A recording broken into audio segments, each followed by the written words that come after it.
Hi there, my name is Kay Moon, and I am a Western astrologer and twin flame channel. And this is a video about the Libra new moon and solar eclipse for the Lightworker Collective taking place on October 2nd at 2:49 p.m. If you happen to be on the eastern seaboard of the United States, please check a time zone converter for your local time. Couple of announcements before we begin. Star Club is open and seats for the Astro chats are moving so quickly. There are some left, but I would definitely get your seat now if you know you want to join. If you're just hearing about Star Club for the first time, link for all the details about how you can learn, share, and practice astrology with me is in the community section and the description box below. If you've had a reading with me in the last 60 days, there's an opportunity sitting in your inbox right now to apply your reading payment to Star Club Investment. The invitation hit your inbox this past weekend. If you don't see it, feel free to just email me and I can resend it. For those of you who have done Star School 101, 201, and 301 with me in the past, there is a way for you to join Star Club for savings. Look for that invite this week. And if, again, you don't see it, just feel free to drop me a line. There will be an open house this Wednesday night for Star Club at 6 p.m. Eastern on Zoom. During the open house, I'll take you on a tour of our member area, show you how Astro chats work, do some Astro Q&A about the eclipses and current transits. It will be live on Zoom with no recording. So if you want to come, please plan to register at the link below the video, and there might be a little gift in it for those of you who do join us live. There's definitely a gift in it. And there are spaces in the calendar if you'd like to book a reading this week. A gentle reminder to like this new moon solar eclipse lunar update. If you hear something that resonates or illuminates while you're listening, it's one of the best free ways that you can support the channel and the work so that I can keep making videos like this. If you're new here and this is your first time with me, welcome. I do something called First Look at the end of every video, so hang in there with me at the end. I will walk us into the full moon in Aries in mid-October so you understand how the energy you hear about in this lunar update progresses into that lunar update. Let's go ahead and dive in. Our Libra new moon and solar eclipse is featuring heavy cardinal energy. Lots of luminary bodies hanging out in cardinal signs. And we also see very balanced earth, air, and fire here as well. What's interesting is that this talks to us about the way this energy is moving when we see heavy cardinal energy in terms of the modes, fixed, cardinal, or mutable. The cardinal energy is all about the way we respond by taking initiative. Life throws us lemons. What initiative do we take when it comes to what we do with the lemons? And when we see the elements, fire, air, water, and earth, this particular new moon solar eclipse, we see pretty balanced earth, air, and water.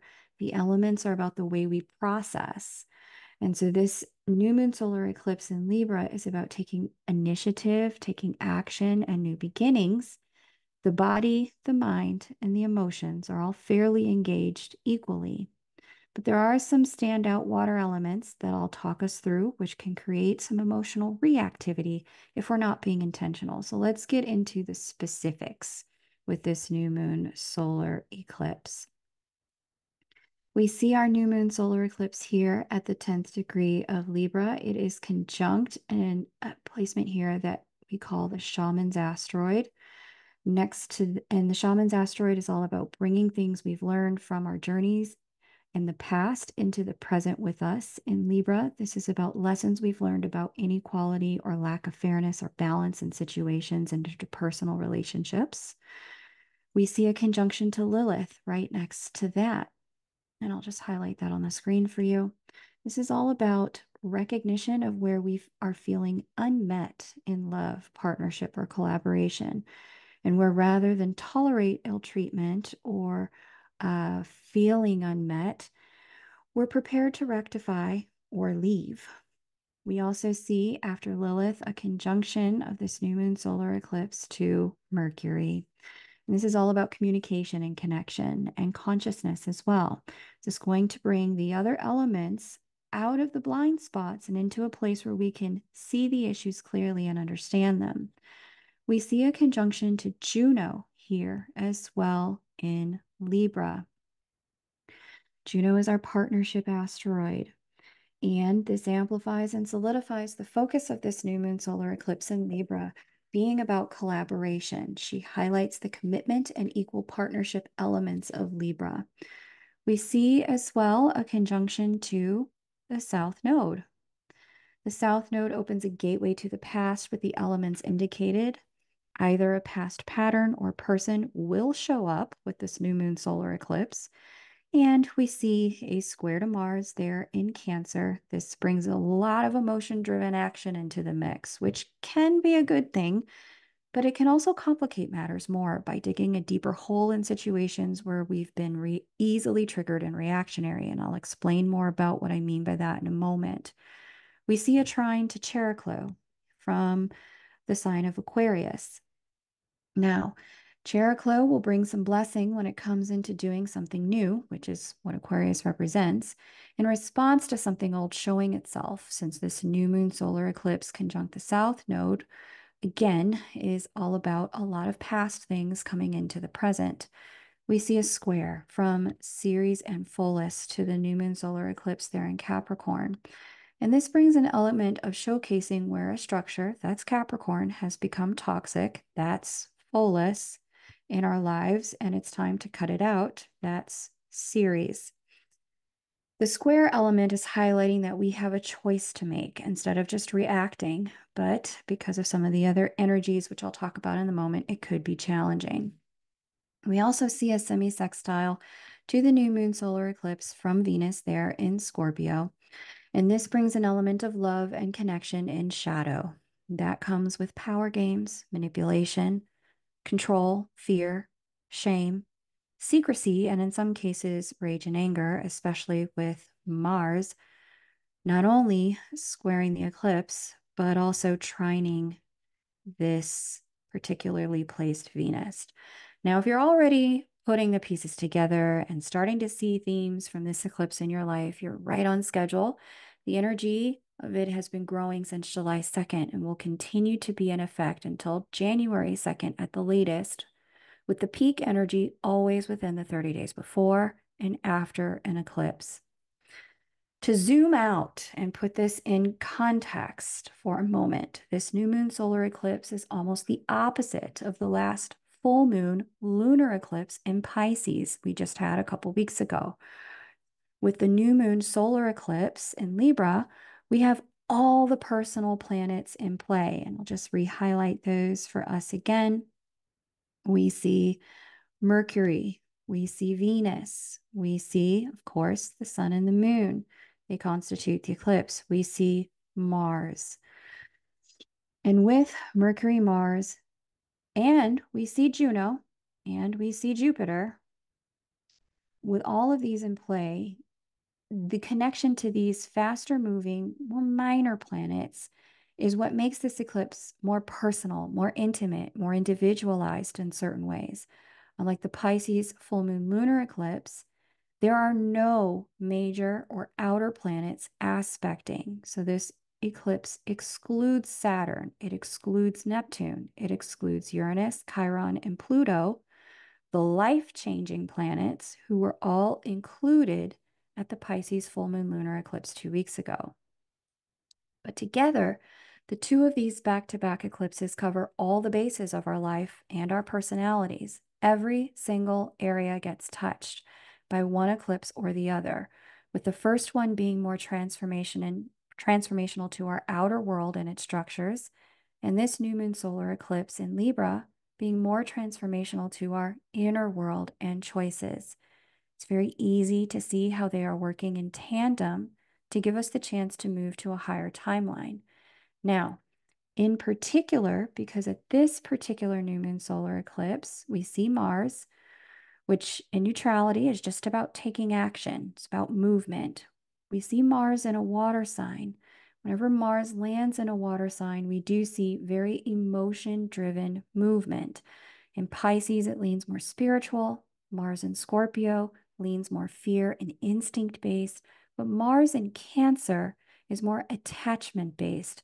And this square to the new moon solar eclipse is challenging us to deal with where attachment blocks love, true partnership, and healthy connection. Let's go deeper.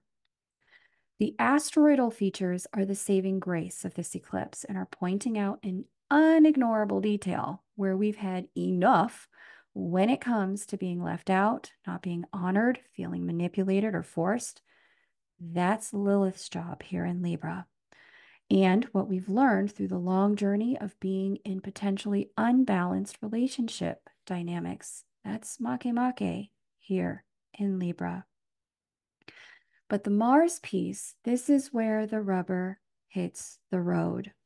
Because with Mercury over here, with these asteroids, the insight is there. The clarity is clear. The epiphany has been had. Thank you, Mercury retrograde, trine Uranus and Chiron.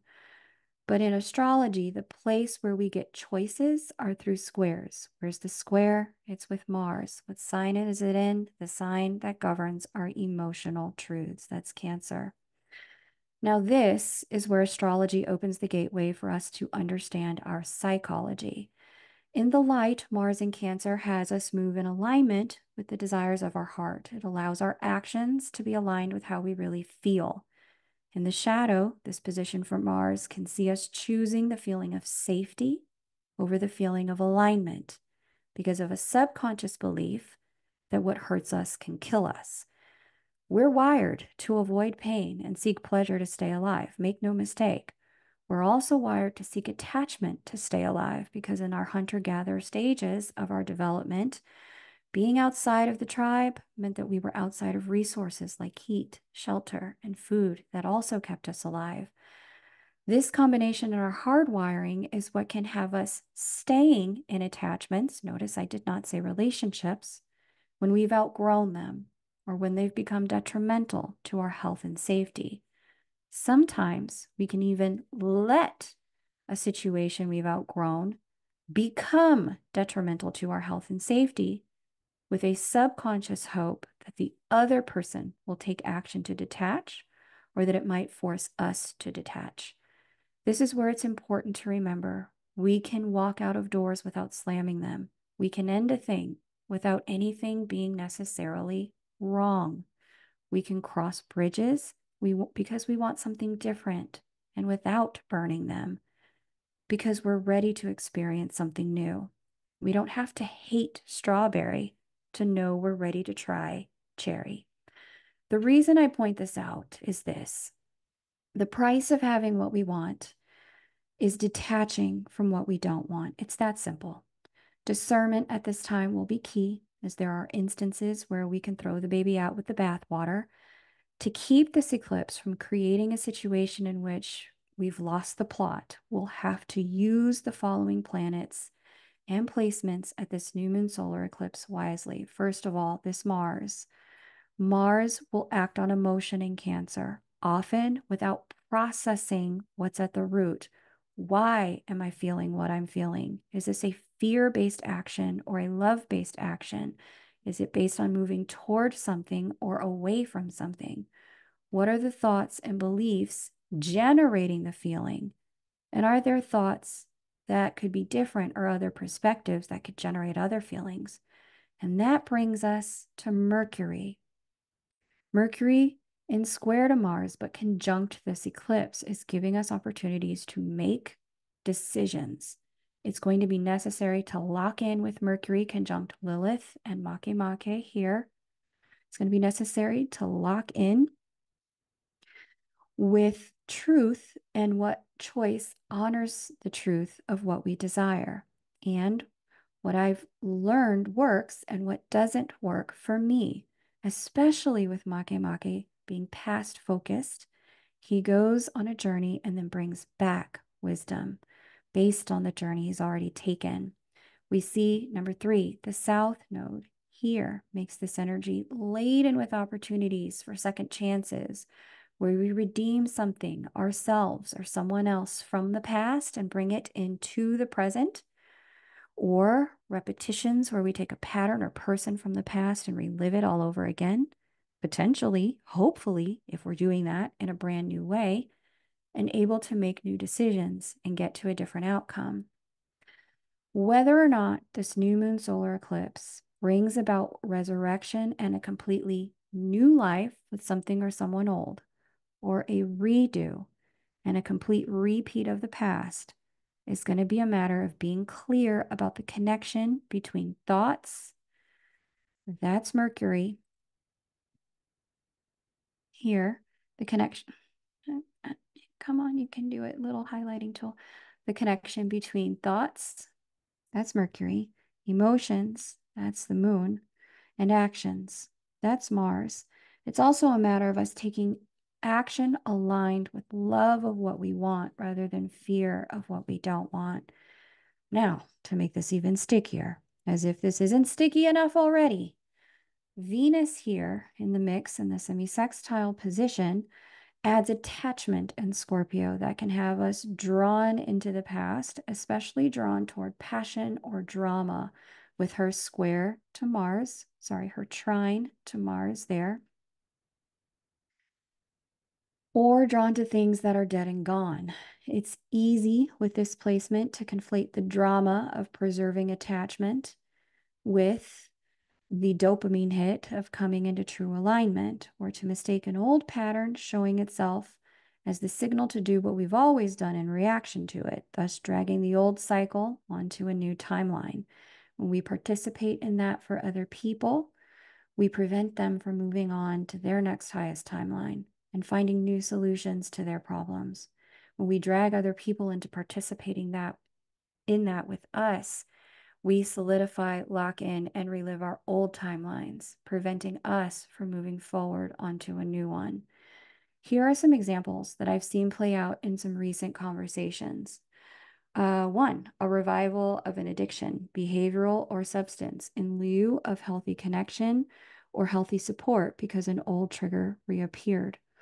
Number two, trying to work on, fix, or correct a relationship with an employee, a therapist, a doctor, a housekeeper who's no longer really working for you, and the writing has been on the wall for some time to try to release it. Number three, trying to resurrect a relationship dynamic with a friend or a family that we think we should participate in, such as the dynamic of rescuing, the dynamic of gossiping, the dynamic of approval seeking, to prove that we love them or that we are lovable ourselves.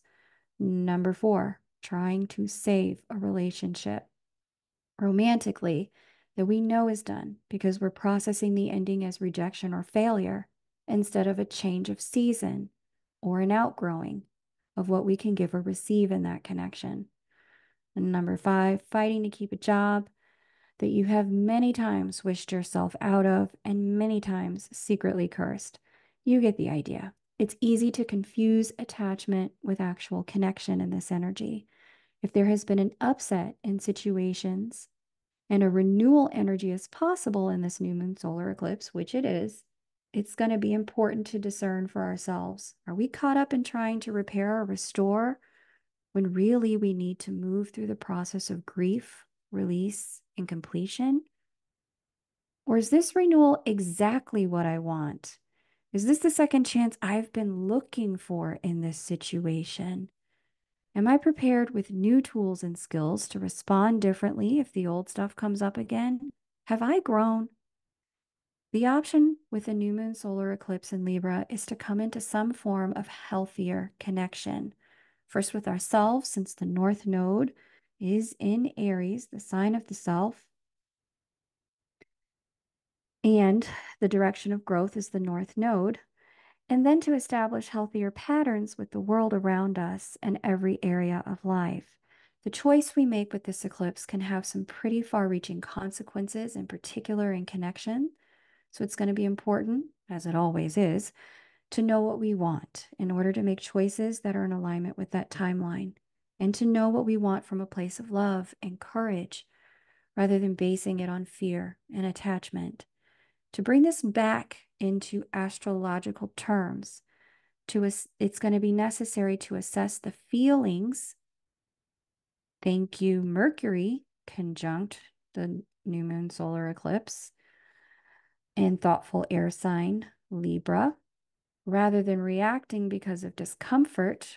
Thank you, Mars in water sign Cancer. So if you're hearing something that resonates or illuminates, this is a gentle reminder to please hit that like button and subscribe. If you're new, welcome. You can also share what you're growing through in the comments, as it may help someone in the same position see that they're not alone and they do have choices. Now, to be fair, Mars in Cancer makes it impossible not to act on feelings. Okay, so that's important to understand. But it is a matter of making sure that the feelings we're acting on are about getting us where we ultimately want to be, rather than just getting us out of discomfort. Now, part of why this is so critically important to understand is because Mars will remain in Cancer until April of 2025, bringing the themes we've covered in this new moon solar eclipse into focus until then, with a heightened focus during the Mars retrograde, December 6th through February 23rd, with the shadow period beginning October 4th, 2 days after this eclipse. So this thing about moving on feelings and knowing which feelings to move on is going to be a big deal thematically for us through that time period, especially because there will be some planetary aspects that we'll talk about as they show up that will create emotional tension. But now that you understand that Mars in Cancer brings feelings to the surface for the purpose of taking action, you can use that to your advantage, rather than letting big feelings make you reactionary or keep you caught in a loop you've outgrown, especially since the energy of this eclipse extends through January 2nd at the very latest. Make no mistake, this new moon solar eclipse in Libra is absolutely a choice point. Additionally, anytime we have major activity with the South Node, there is always something that comes with a link to the past. It'll come either one for completion, because the tools and consciousness are available now to create a proper closure when there wasn't one before. It'll come two for our evolution, to pick it up and take it to the next level, whatever that thing from the past is. Or number three, it's going to come for the healing and the creation of wholeness, where something has been wounded or cut off. It's going to allow wholeness to reign after this. I talk about this a lot in Star School 301, which is included in Star Club, and the community and classes provide a lot of opportunities for you to clarify how this will work for you in your chart and life.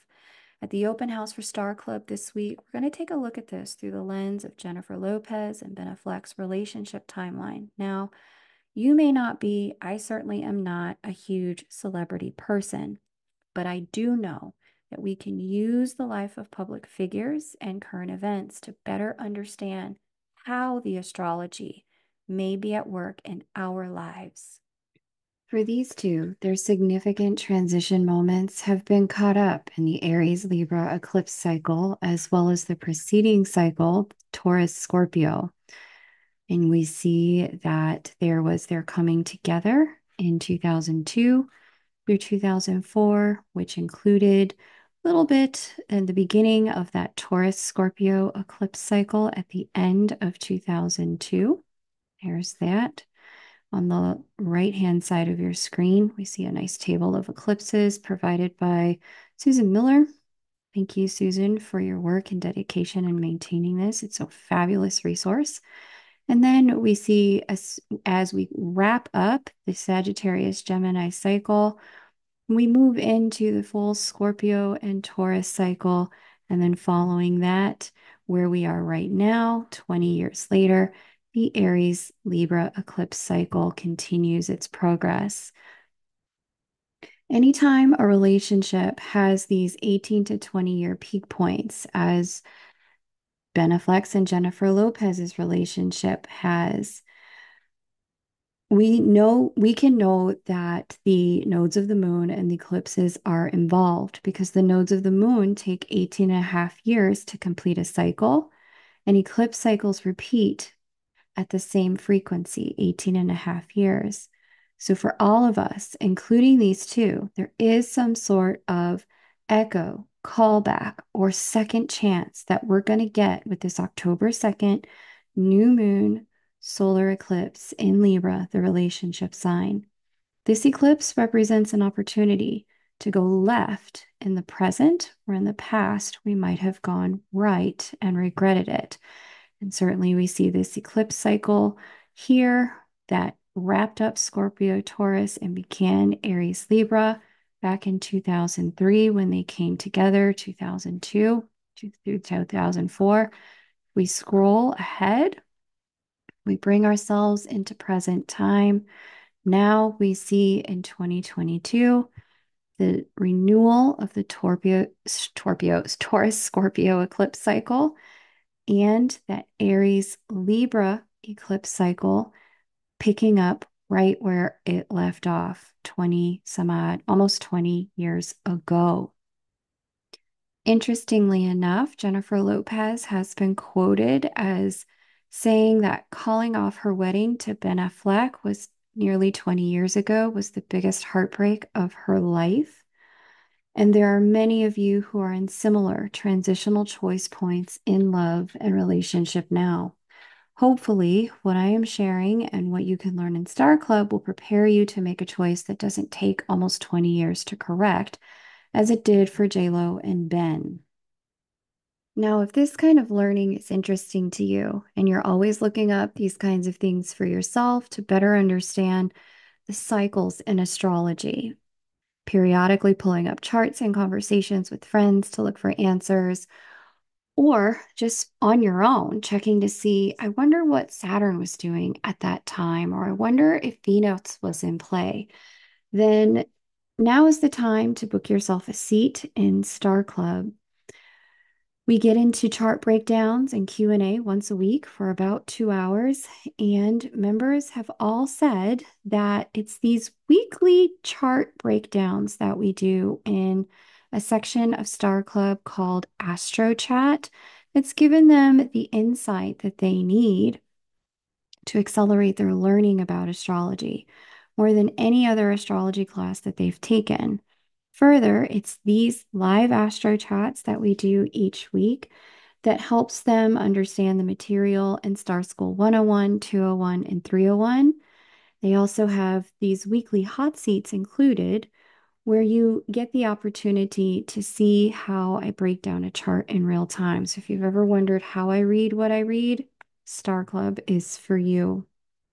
Now, these Astro Chats that happen every week do come with some wonderful opportunities for me to read your chart or the chart of a loved one. I've read for family members and children. I've also read for lovers and spouses, as well as twin flames during these hot seats. So if that's something you're interested in, definitely get your seat booked for Star Club because these spots are limited and they are moving.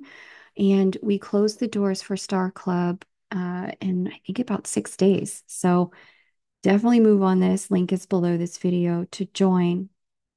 There are some of you who are eligible for a savings on Star Club through applying your payment for a recent reading to your Star Club membership. If that's you, you were emailed about it over the weekend, so be sure to check your inbox. Alternatively, you can also email me in case you missed it. Now, let's have a look at other planetary aspects impacting our lives at this new moon solar eclipse. We have Mars in Cancer, as mentioned. Here's that Mars in Cancer placement that I was telling you about. And Mars is in what we call a grand water trine configuration with its trine to Venus and also a trine to Saturn. In the trine to Saturn, conjunct Nessus, the Mars trine Saturn is bringing some structure and wholeness to actions at this time. It can bring a firmness to them as well. There can be a sense of pressure that we feel to make the right choice at this time with some level of honor and integrity. We may have a sense of gravity about the actions that we take now. And you would be right to feel that. Choices made at eclipses open and close timelines in our lives. They set events in motion that can take time to undo. So if you're feeling like you need to take a little time with your choices so that they aren't reactionary, brilliant idea. You're right on track with that. Communicate that you need time and take the time you need. This is also a period where our heart may convict us a little bit as to the growth and work we need to put in order to get the results we want in connections. Again, this is a great thing to not only undertake, to not take our emotional connections lightly. The trine to Venus here in Scorpio, add Venus to the mix. This opens up a passionate emotional chemistry since she's talking to Mars, and an opportunity for commitment since she's also talking to Saturn. I love to see this because I know for many of you, the combination of this past focused eclipse and this grand water trine opens the door for a restoration in love and a reunion that is the stuff dreams are made of. And again, it will be required that we know the difference between choosing a reunion based on love or based on fear. In many cases that have this opportunity for renewal at this time, it's necessary to come back into the connection with a new mindset and some new tools, some new decisions to make it work. We really have to approach these renewals as different people than we previously were in order for them to go someplace new. Now, I've spoken about this a lot over the course of 2024 and previous years, how critical it is to expand our consciousness and relationship if we want new results in relationship. So hopefully when a path has been revealed to you for growth in relationship, you've taken it so that this is one time that is filled with the blessings available. I harp on tools and introducing tools and teachers to our community because the stars can put the pauper in the penthouse.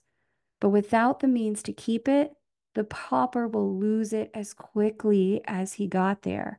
So when I share, hey, the stars say this is the time to do some work, and here's the work to be doing, it's so that when moments like these, when total blessing and renewal can show up in love or relationship or work and career, when the stars present this energy, we're positioned to not just get it, but we're also positioned to keep it.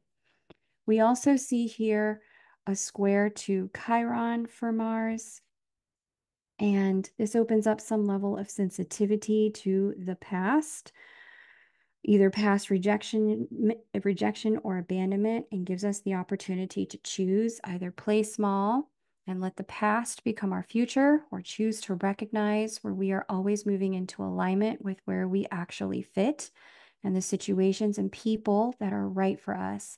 This combination can have us feeling a bit taken by old triggers. And again, there's always a choice in how we respond when that happens. We see a sextile from Mars to Vesta here. And this part gives me the most hope because it gives us a chance to have some added dedication and discernment about the actions we're taking at this time, which I love to see.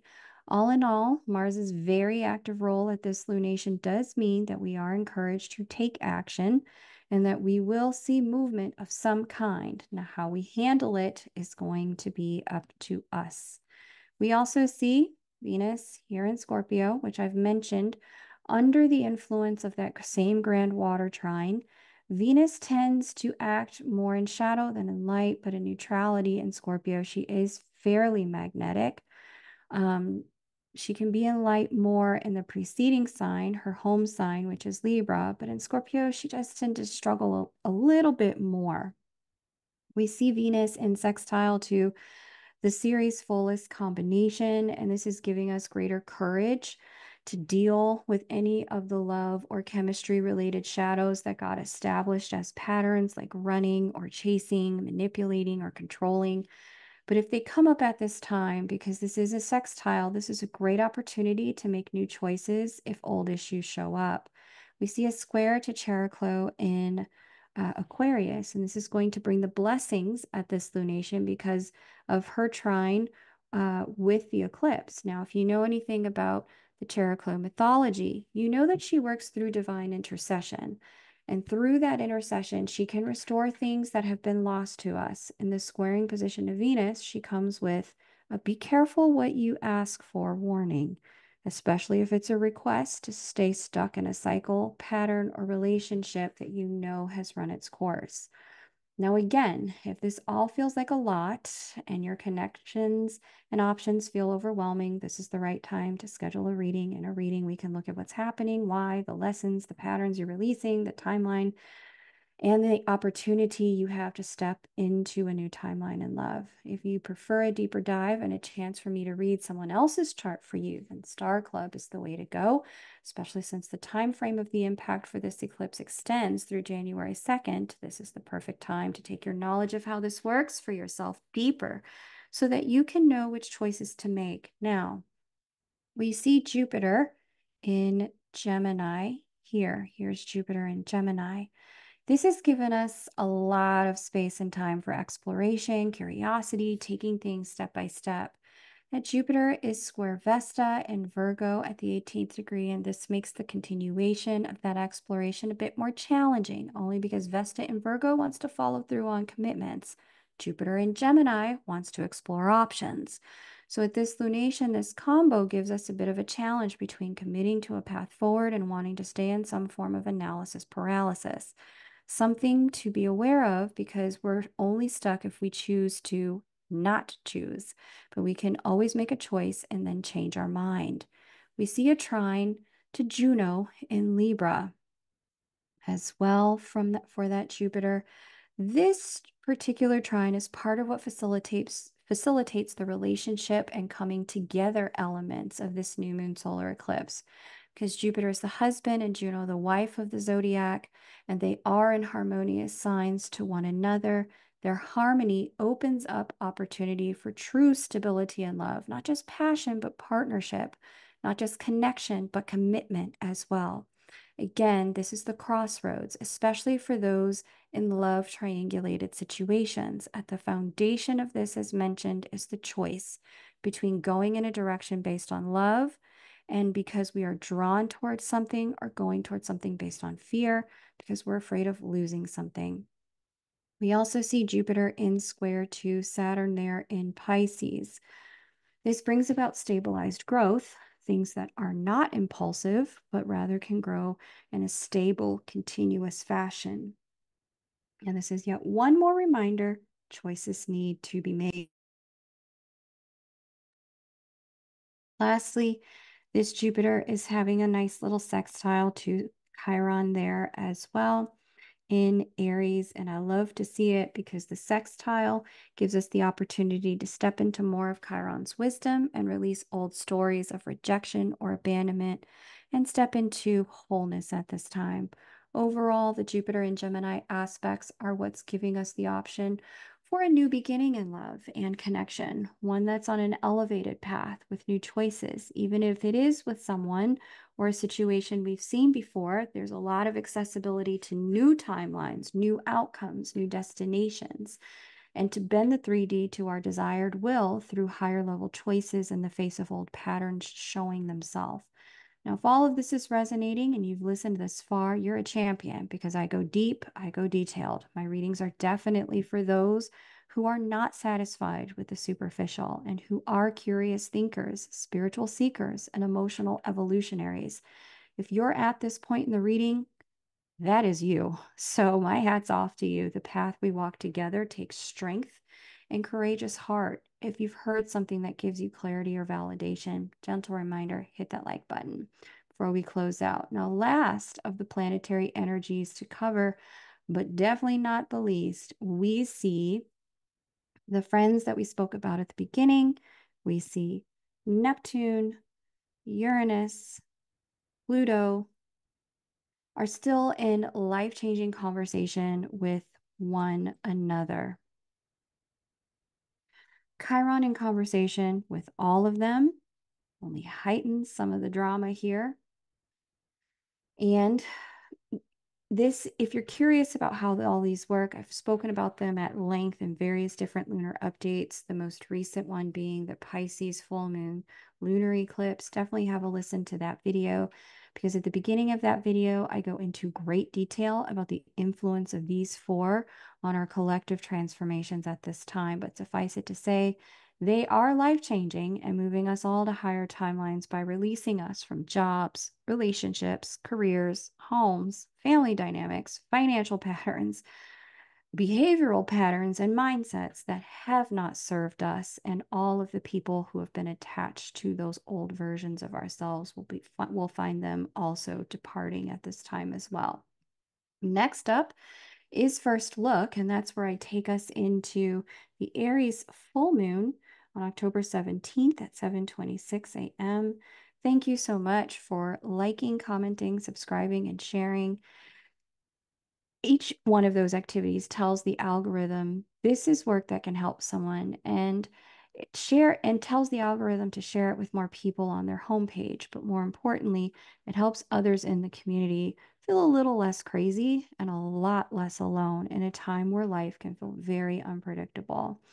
If you consider yourself a twin flame or divine counterpart, stay tuned, because airing right after this will be the twin flame update, and we'll take a deeper dive into the energy unfolding for the divine counterparts in connection at this time.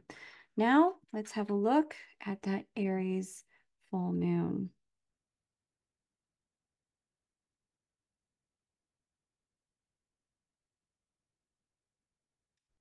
Go. Now, this is my first look at this full moon and my first impression. That's why it's called first look, literally. Full moon here at the 24th degree of Aries. It is conjunct Chiron. Interesting. Could definitely bring out some old wounds, old triggers showing up.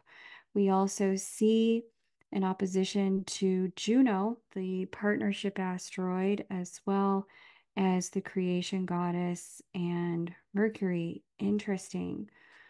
We see a square to Mars, who is already in shadow, preparing for his retrograde motion there in Cancer. We went extensive into that.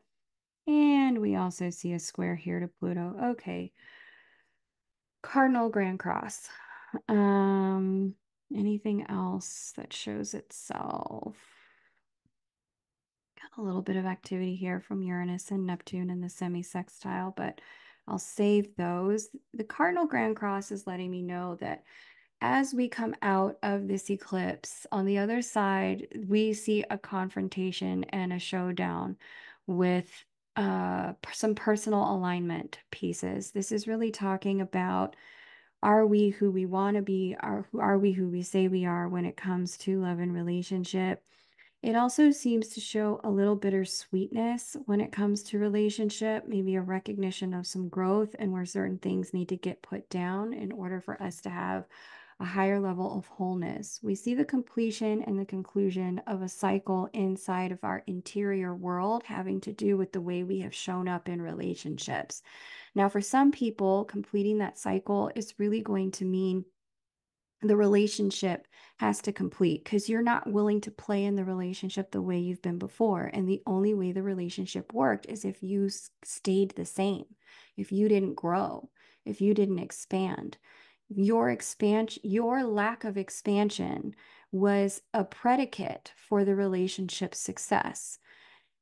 This full moon is going to call that on the carpet if that's the case, whether it's in work and you needing to play small so your boss doesn't feel intimidated and you can keep your job, whether that's in love and you needing to pretend that you're not who you want to be or who you're growing into be in order for the relationship to work. Now, saving grace, I love to see Mercury in part as part of the conversation.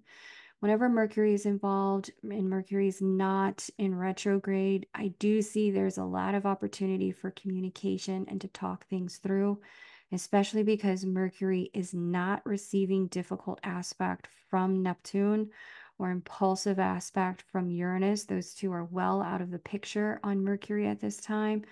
However, because Mercury is sitting in Scorpio, there's a large chance for a lot of our interior tension, shame, secrets, upset, pain, heartbreak, past stuffs to really show up for part of the processing at this time. So it does seem to be a bit of an intense full moon in Aries, but it does promise to be part of this larger cycle where we are seeing ourselves step onto a higher timeline, grabbing with both hands that which we want by releasing from both hands that which we've outgrown. So, more transition, more change. That's what I see on the horizon. Because again, this is super cardinal. This is about taking initiative and having new action. We see certainly high water, high air here. This is bringing great emotionality and intellect and consciousness to the table as well. So, if things stretch a little from this new moon solar eclipse in Libra into the Aries full moon in terms of conversation, communication, taking action, things unfolding, know that it's part of the whole process. There's an entire set of energies unfolding now that are really trying to help us get to a better place in love and money and health in our lives. It's just going to take us being willing to be full participants. That's what I got as the first look at the Aries full moon. I'm wishing you all the very best. And if you're joining me for the divine counterpart update for the new moon solar eclipse in Libra, I will see you over there in just a minute. Take great care and bye for now.